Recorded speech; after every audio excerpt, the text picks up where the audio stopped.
What is up, guys? Today we are going to talk about how a lane gets absolutely crushed. And the reason that I want to talk about this is not to show off, it's to demonstrate how just small, simple mistakes, that you maybe sometimes make really can make a lane very punishable, and you might not realize it. So me and this Nature's Prophet are against this AMCM lane, and we just destroyed it. And it's going to come down to a couple simple things, and I'm going to show you guys these simple things so that you don't get destroyed. All right, so let's get into it. What are we talking about here? Nature's Prophet, very good right clicker from range, good against AM, unless AM can get on top of him. Snap does a lot of nuke damage. CM, pretty good at early trades. Not necessarily bad with AM. They have a very potentially aggressive lane. And the first thing that you have to understand, this is a high rank game. It's not super high rank, actually. This guy's rank 1,000, and the CM is rank no number. So I don't know exactly what a rank is. Could be 200, could be 1,200 or something. I don't know. But he doesn't play that well. So, and this also could be, this is classic here, so maybe these guys are not playing their main roles, which happens. But, like, if you're not playing your main role and you make these mistakes, you can just lose games off of it. We actually did well in all three of our lanes, so like it didn't matter as much, but we're just going to show you this lane, and we'll talk you through why we do what we do and why it works so well and what the opponent was doing wrong. Get a really good block, which is nice. Gonna make the AM's life a little harder. Let's talk about my starting items. These are important. Lots of regen. I want to be able to be in lane consistently and keep up the harass. Got a stick, because they will be casting spells from CM and maybe AM blinking. And a mango, just so I can use spells, and just some extra stats. I just had an extra 100 gold. I could have gotten a second mango, but I could fly out more later. Like, you don't need to start with like a ton of early mana regen, and I blocked their small camp. This remains blocked the entirety of this lane, which is the first huge mistake, is that the CM does not unblock it. I don't know. I don't think they blocked our camp. Oh, she blocked this camp. So she blocked her camp, but she never unblocks her own camp, which as a support is really, really bad. So you can run treants at ranged heroes, and they hate it. They take extra damage because they don't have damage block. AM zones me out a little bit, gets a couple hits in, so good for him.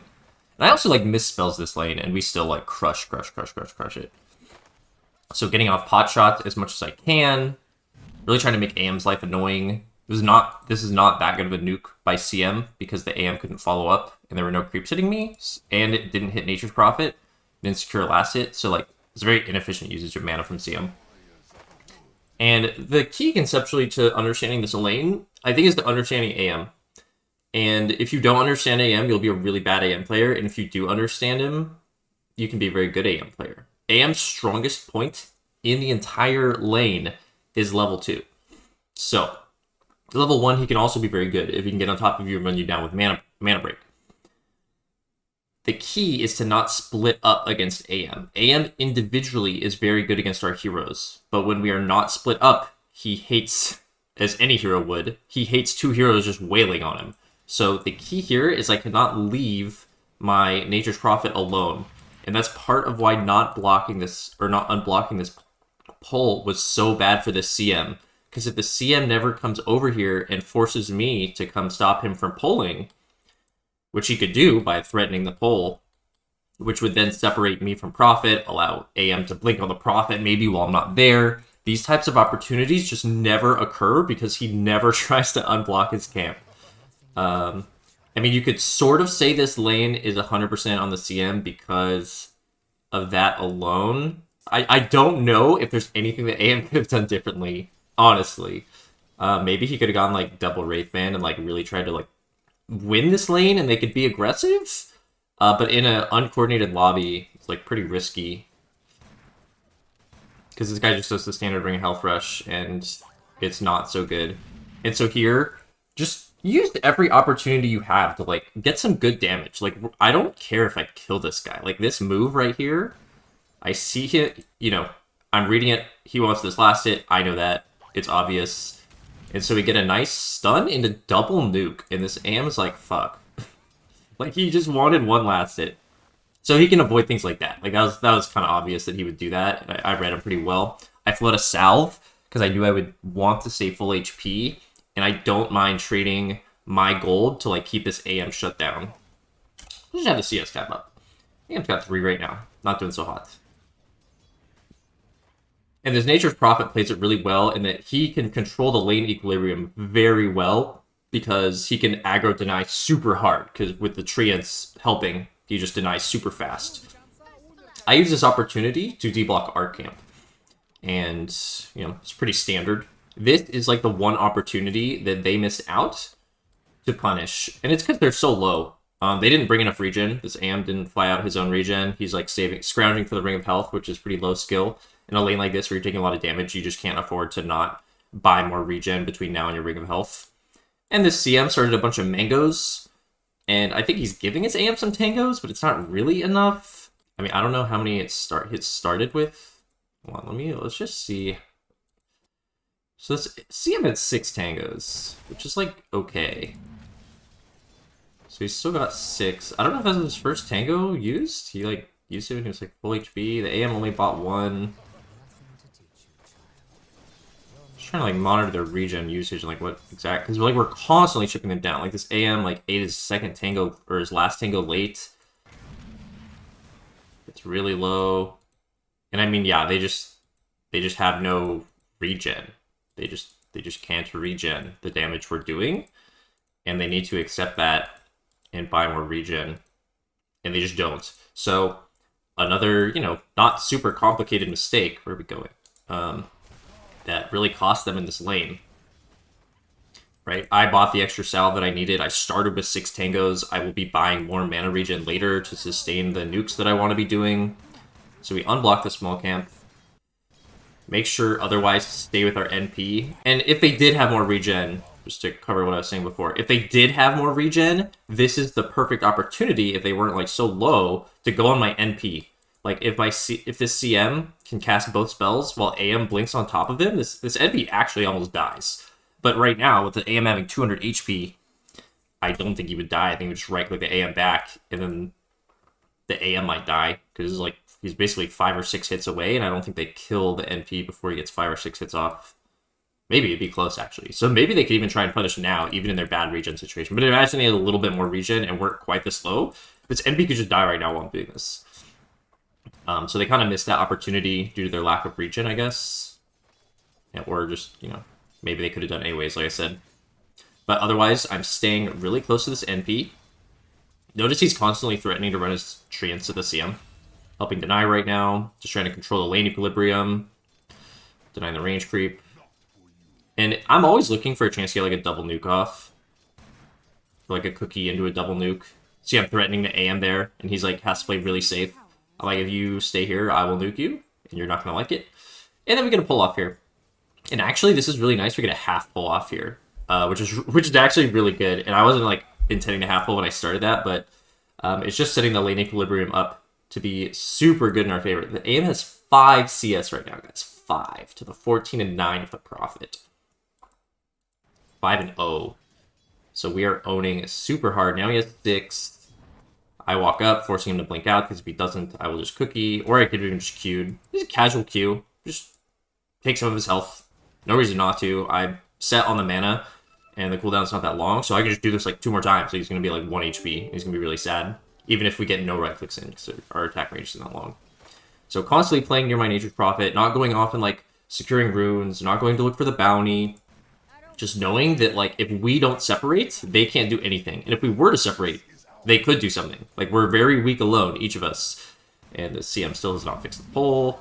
Totally missed the cookie here. Totally missed my Q. Really bad.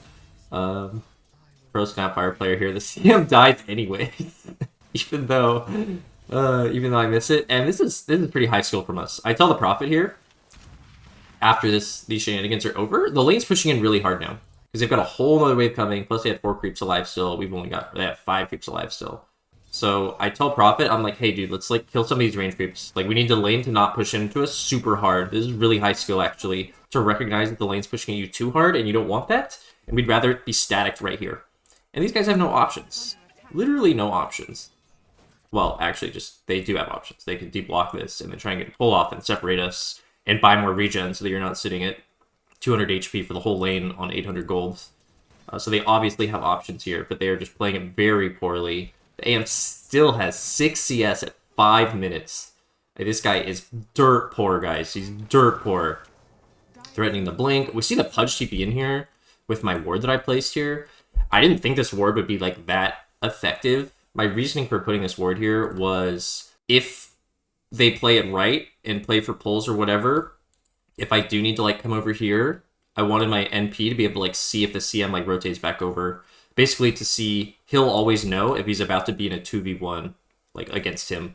That's the point of this ward. So it sees the Pudge rotating in.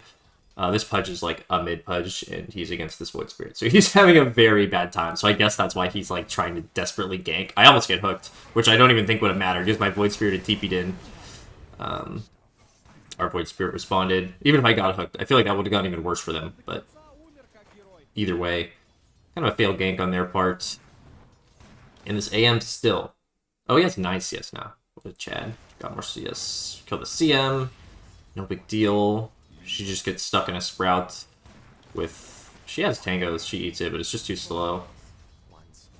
That was in range for the quickie almost instantly. So we're keeping our mana up, right? We had used the 1 Mango. We used the 1 Clarity we bought.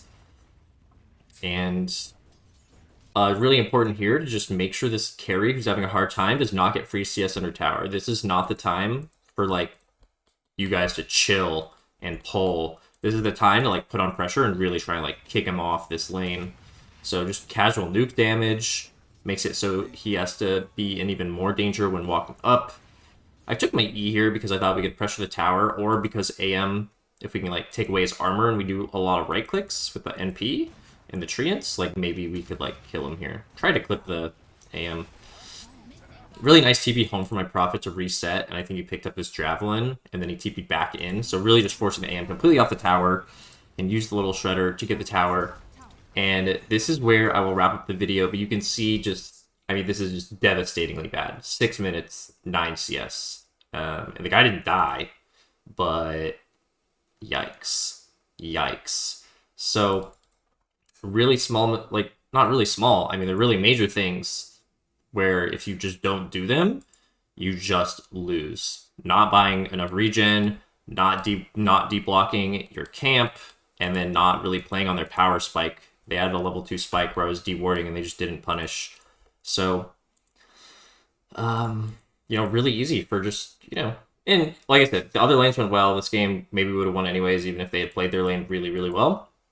But this is just about the lane and these small decisions. So make sure you guys are not doing what they did. And it was really important the way that I played and the way that the Nature's Prophet played, where we controlled the lane equilibrium. We stayed together for the most part. And this is in reflection of the matchup that we were in. If we were in a different matchup, we could have crushed it just as hard by playing a little different. But because they had an AM-CM, we kept them low. We're like casually nuking them. And we're always threatening to like use our nukes if they walk up for CS, making it really hard for them to even get anything. And yeah, I think that's it. Let me know if you guys have any questions. But this was a fun lane to play. I'll catch you in the next one. Hey, quick outro. You can like, comment, subscribe, or not. It's like whatever. I do keep going because I see that like people subscribe and are interested. So if you like what I did and you want me to keep doing it, let me know. I kind of just do this as a hobby though. I don't make hardly any money on it. So not a huge deal if you don't want to. If you want some coaching, I do coaching. I'm 7K MMR, and I will individually coach you. I've had a lot of success with past students, I think. And, you know, I don't charge as much as some other people do. So see the Discord link in the video description if you are interested in the coaching. Full disclosure, right now, at the time of this recording, it's $20 for a replay analysis, where I look at your video, or I look at your replay, make a video, and then send you the YouTube video with a link to my replay analysis. And then $40 for 2 replays. So it's kind of $20 per replay. But if you pay $40, you get live time with me. We'll go over 2 replays. You can ask questions, etc., etc. So, yeah, check out the link in the Discord if you're interested in that. Otherwise, catch you later.